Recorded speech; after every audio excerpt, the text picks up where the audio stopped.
This video is 7 tips to hiring consultants, attorneys, any third party which assists your business, right? And I'm sort of shooting myself in the foot by giving you this video, but I think it's very important for people to know before you take on a consultant, an attorney, or any type of agency to assist you. There's certain questions that you need to pose from them, and you need to find out if this person is capable or not to do the work. So the first question that you need to pose to the experts is that what makes you an expert in this particular field?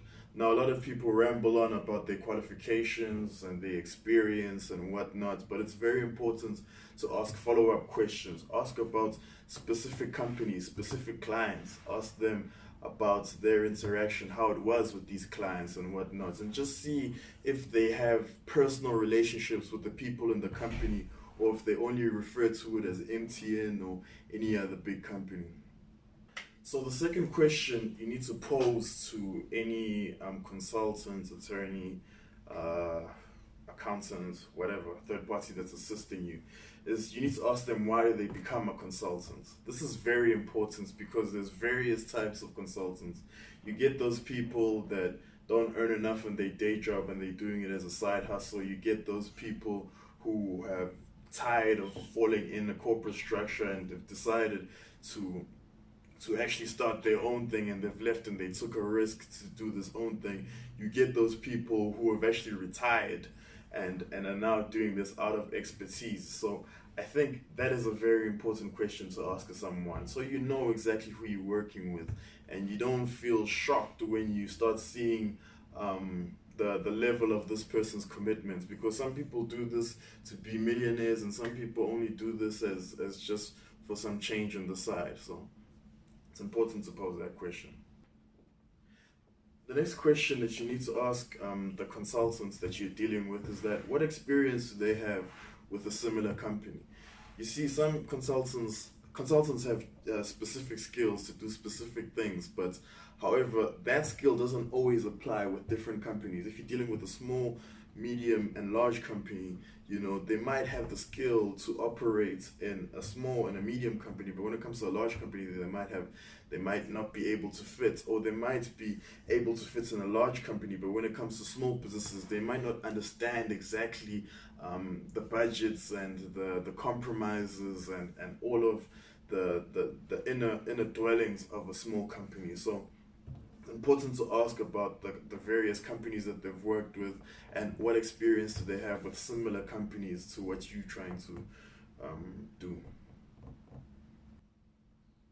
So I'm going to put number 4 and 5 together. So the fourth thing that you need to ask yourself, ask the consultants, I'm sorry, is what have they failed in, and the fifth thing is what have they succeeded in. Or you can do it the other way around. What have they succeeded in and what they've failed in.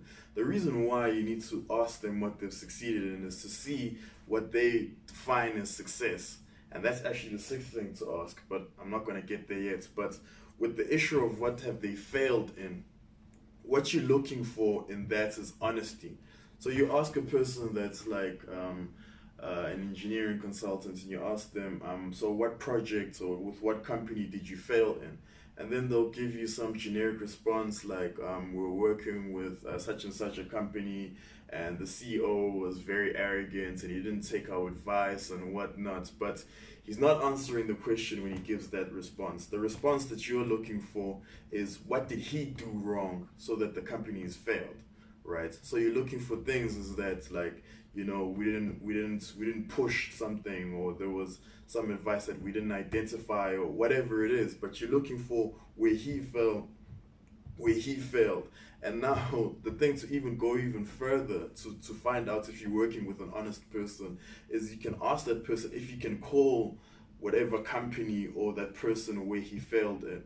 Generally, people will say that their relationship was covered by privilege, or NDAs were signed, there's confidentiality, so I don't know if you can talk to those people and whatnot. But you know, a person who's honest and truthful will give you almost like a framework in order to ask questions, or a boundary saying that you can ask these questions but you can't ask this, and they'll give you that because of their honesty that they have. So it's another question that I think you should pose to consultants.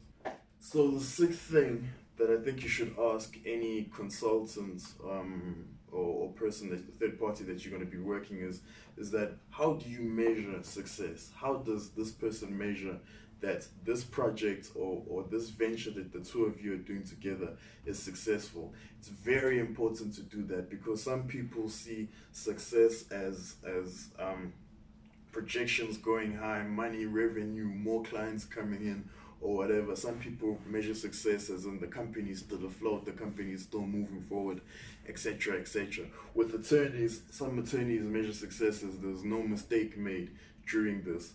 Other attorneys will say that success to me is to settle the matter before it even goes to court and whatnot, and try push for that. So you want to know the outcome that this consultant perceives in this particular venture. So that's the sixth thing that I think you should pose at the person.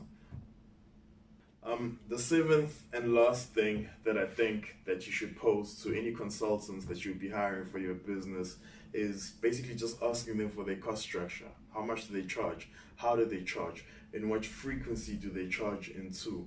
This also talks to like updates and their performances and yeah, just the cost structure as a time-based cost structure, as a performance-based cost structure, or so I think it's very important to identify that, and also with the cost structure you can then compare it to other people to see if they're efficient. Sometimes if someone charges too low, it's a red flag to show you that this isn't a professional that you're dealing with. Sometimes if someone charges too high, why use them? So you're looking for that low cost person, but who's within reason also.